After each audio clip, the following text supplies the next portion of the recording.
Good morning.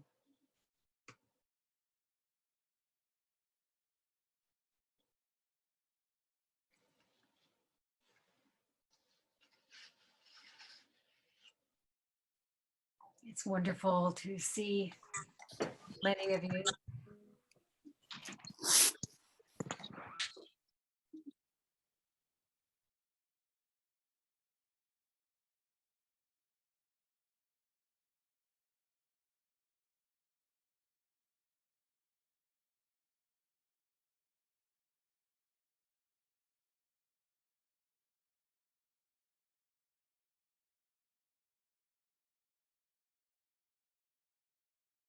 I think many of us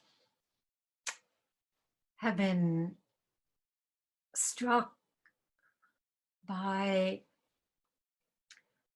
the unprecedented beauty of this spring in the time of COVID-19. How is this possible? We might wonder in such dire circumstances. So much illness.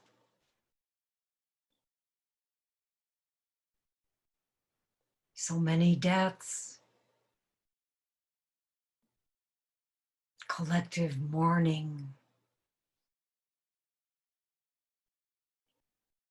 As if impervious to the suffering. Spring proceeds on its course of rebirth, regeneration, and renewal.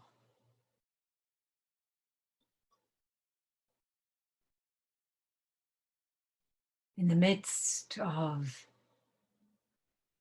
things as they are, spring comes.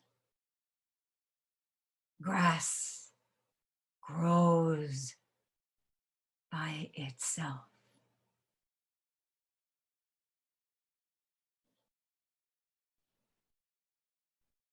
I was out walking Favor, our large Bernedoodle, and we both stopped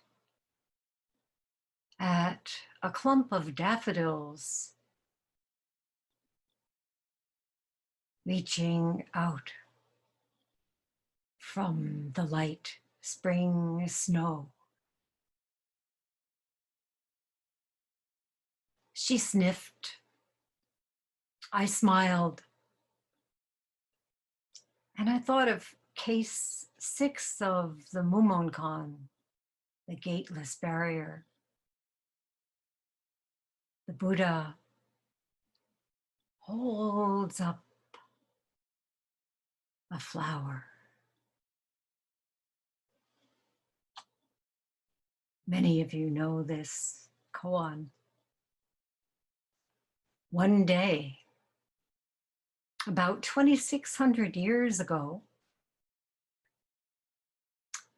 a multitude gathered at Vulture Peak to hear Shakyamuni Buddha speak. The Buddha silently held up a flower. No one responded except for Mahakashapa, who broke into a broad smile. The Buddha said,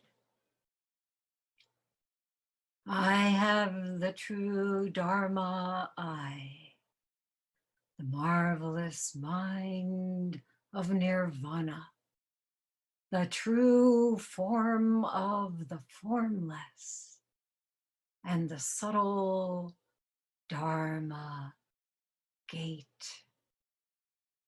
Independent independent of words, transmitted beyond doctrine. This I now entrust to Mahakashapa.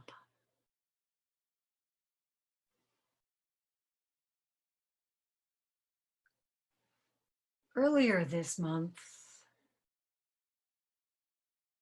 we celebrated the birth of a prince named Siddhartha Gautama, the Shakya clan in northern India, what is now southwest Nepal. At the age of 29, he went out from the palace gates and for the first time encountered illness, old age, and death. And he also saw an ascetic, religious mendicant. The prince was plagued by searing questions. Why this suffering?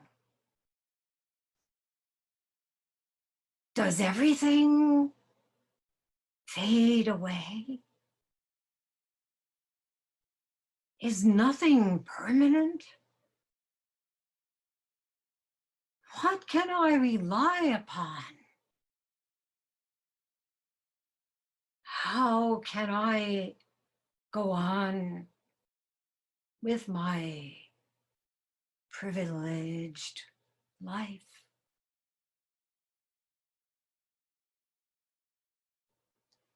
This sharp experience of impermanence was the essential catalyst for a great change, a great resolve, as it is for us all, especially at this time when we can no longer ignore the fact that each of us, everyone we know, everything we've taken for granted passes away.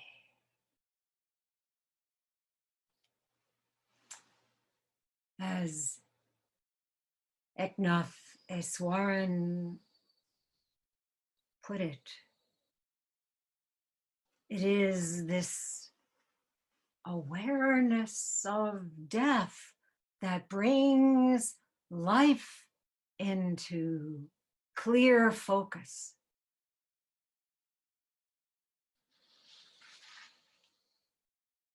Clear focus.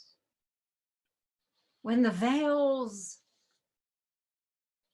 of self-absorption fall away, clear seeing. But this clear seeing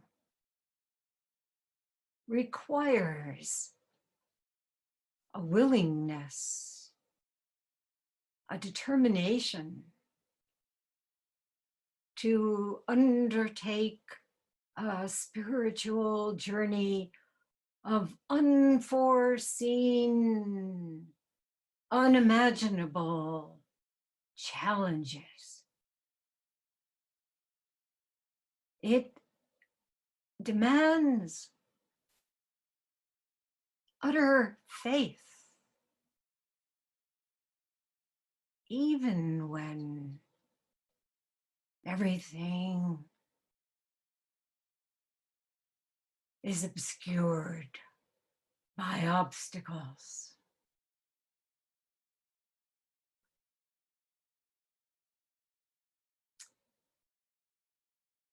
You may remember a song by Johnny Nash. I can see clearly now, the rain is gone. I can see all obstacles in my way. Gone are the dark clouds that had me blind. It's gonna be a bright, bright, sunshiny day. It's gonna be a bright, bright, sunshiny day.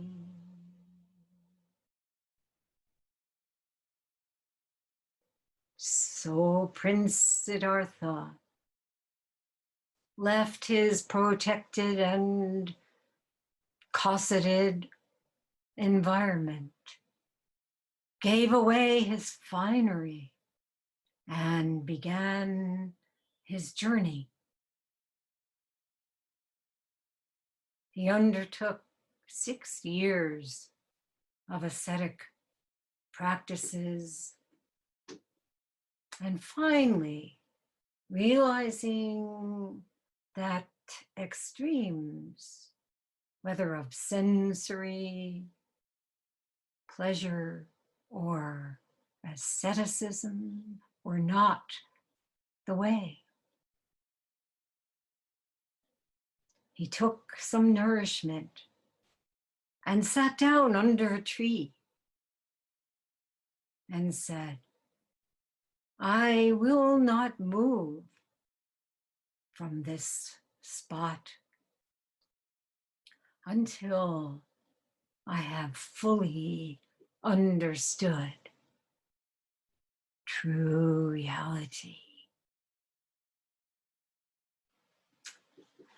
And on the 8th day, looking up and seeing the morning star, he fully realized his true Dharma eye, the marvelous mind of nirvana, the true form of the formless, the subtle Dharma gate.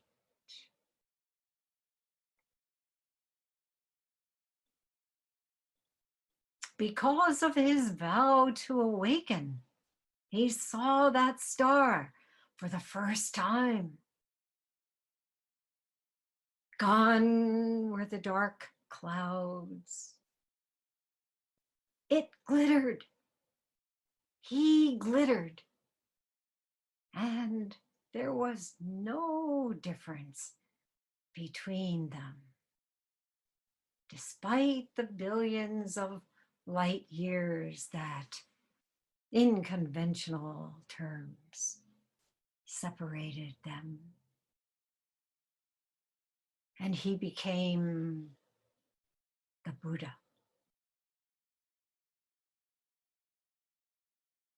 And a few years later,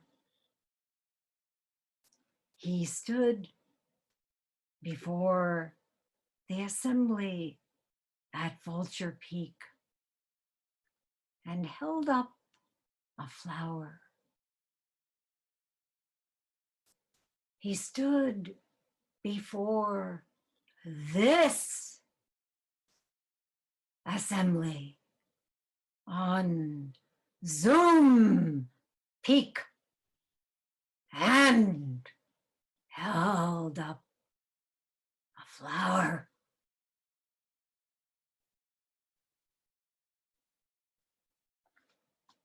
Was it a special flower? that he had selected ahead of time to convey his wordless teaching?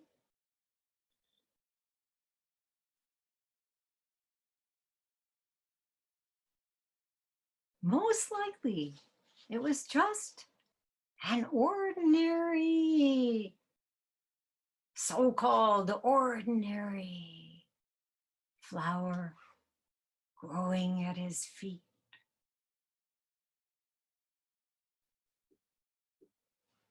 And what happened? The flower saw Buddha. Buddha saw the flower. In the myriad forms, a single body is revealed, as one of the koans puts it. He held up this flower, this single body. But of all of those present, only one could see it. Buddha's longtime disciple, Mahakashapa. And why? Because he had committed himself to deep and unwavering practice. He had seen through all obstacles in his way.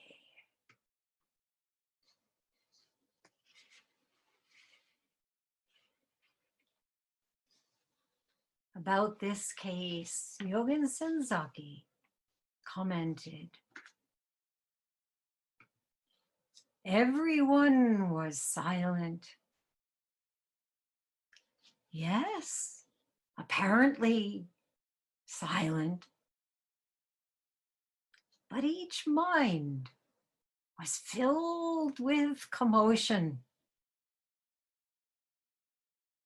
Each was bewildered by thoughts about what the teacher meant. Mahakashapa, the chief disciple, was the only one in real silence. He entered the inner realm, the Buddha's realm. He smiled innocently, like a happy child. And as the original Chinese says, his serious features crinkled into a smile. End quote.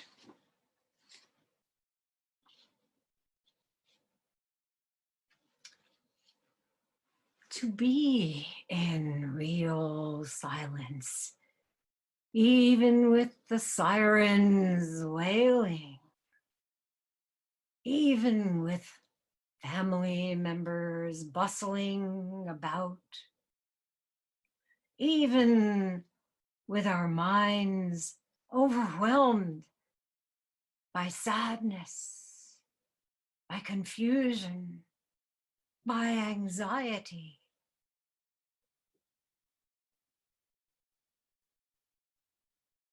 This is what we are doing. This is our challenge.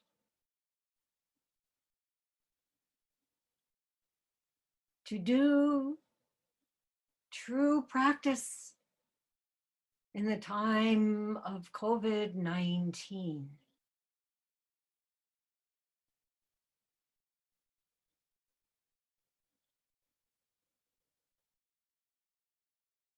is to sit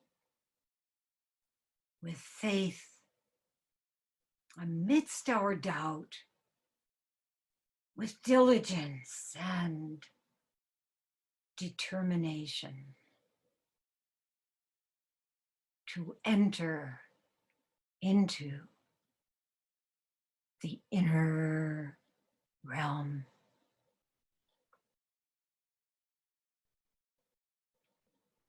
Someone once asked Shinge Suzuki Roshi how to practice. Suzuki Roshi said, just don't wobble.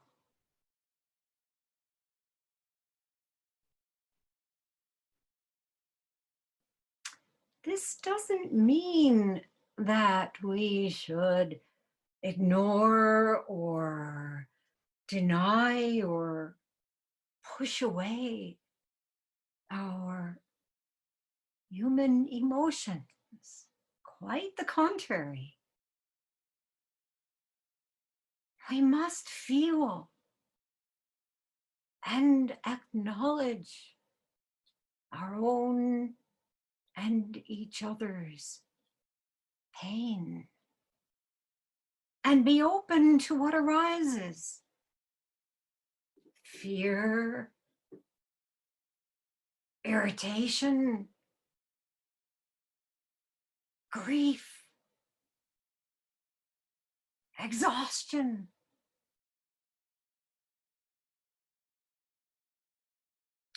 Allowing the myriad forms to be as they are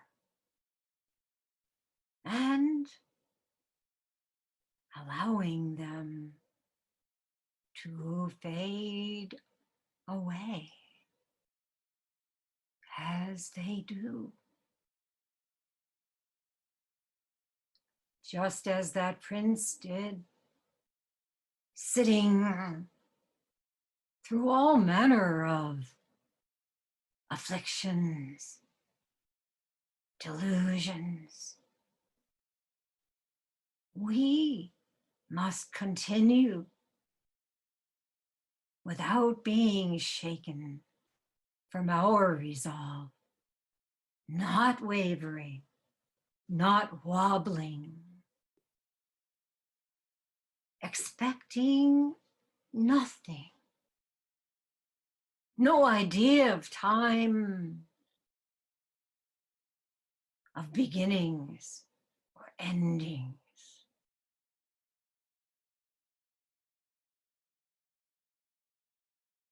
A flower opens.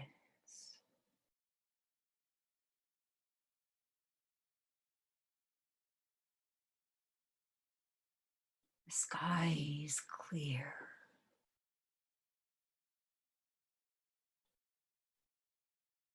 A bird sings. In the myriad forms, a single body is revealed.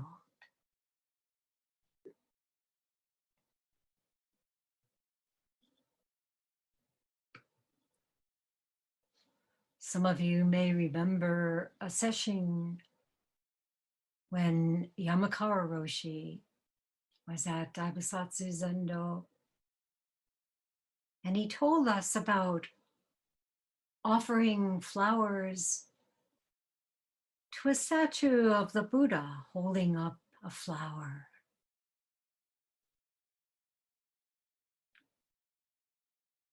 Yamakawa Roshi said, I offered the flowers and prayed.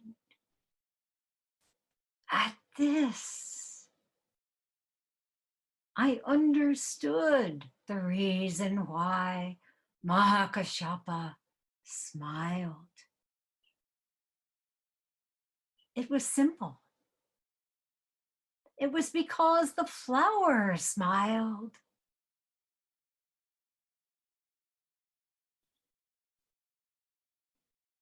And he said, the Japanese kanji saku, to bloom, can also read warai, to smile. The flower that the Buddha held up was blooming, smiling. Mahakashapa saw the flower and smiled. The Buddha smiled. They all smiled together. End quote. Here we all are,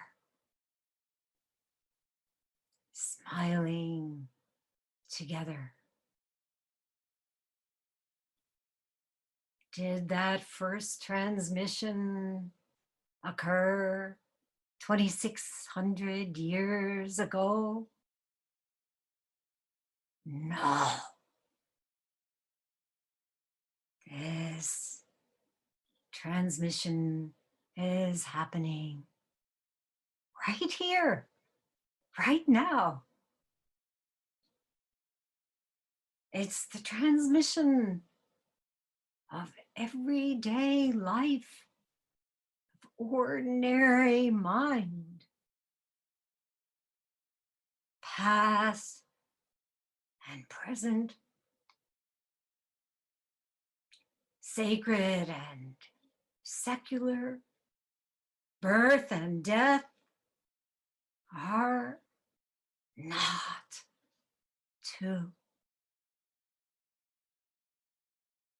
receive this.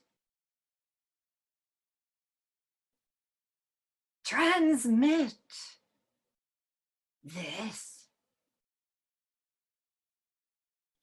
You are this flower. You are this smile. Pass it on.